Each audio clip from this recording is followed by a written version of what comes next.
About a year ago, it was 4 a.m. in the morning when I got a call from the West Palm Beach paramedics. They had received a call from my mother's Apple Watch, believe it or not, and they rushed to her apartment and they found her lying on her apartment floor. She had fallen and broken her hip. I stayed close as she suffered through surgery and hospitalization and rehabilitation. I counted the endless medical bills paid by Medicare and her own personal funds. I watched as my independent mom became fearful of living alone and moved into an assisted living facility. Mr. Speaker, though, I just tell you, there is some very good news about my mom. She's alive and well and adapting to her new lifestyle. She uses a walker, and aging has reduced her stamina, but her bridge partners will tell you she still has a very sharp mind. But listen to this. Her surgeon told me that her recovery at her age, which was 96 at the time of the fall, was an exception. That most her age after a brutal injury quickly sundown to death.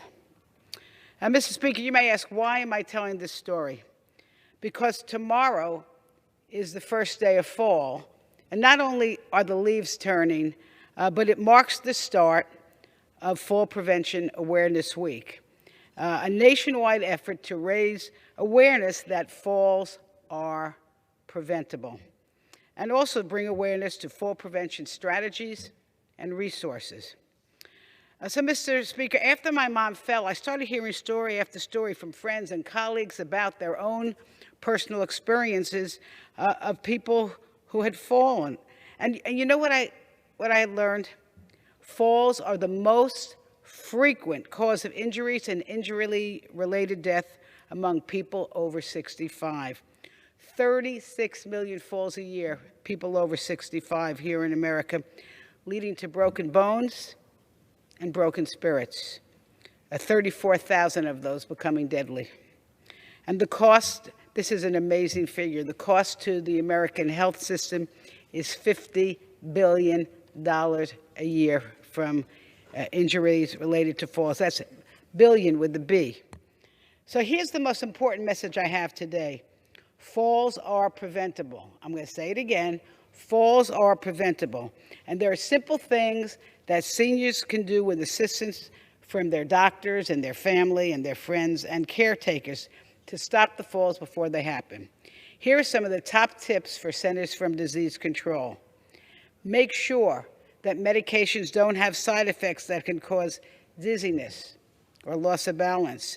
Stay hydrated. Get eyes checked every year. And because most falls happen in the home, make critical changes like installing grab bars, clearing tripping hazards, and making sure that the rugs are flat on the floor. And if necessary, use mobility aids like walkers and canes when needed, even in your own home. And there are also simple exercises that seniors can do to improve joint strength, especially in the ankles, to help improve balance and stability. And I'm pleased to say, Mr. Speaker, that the House Labor, Health, and Human Services budget pluses up fall prevention, research, and programs in the 2023 budget, and I'm hoping that the Senate will go along with that. Mr. Speaker, I call on all my colleagues to recognize this week as Fall Prevention Awareness Week and help me spread the word. Falls are preventable. It's on all of us to keep our loved ones on their feet. Thank you, Mr. Speaker. I yield back.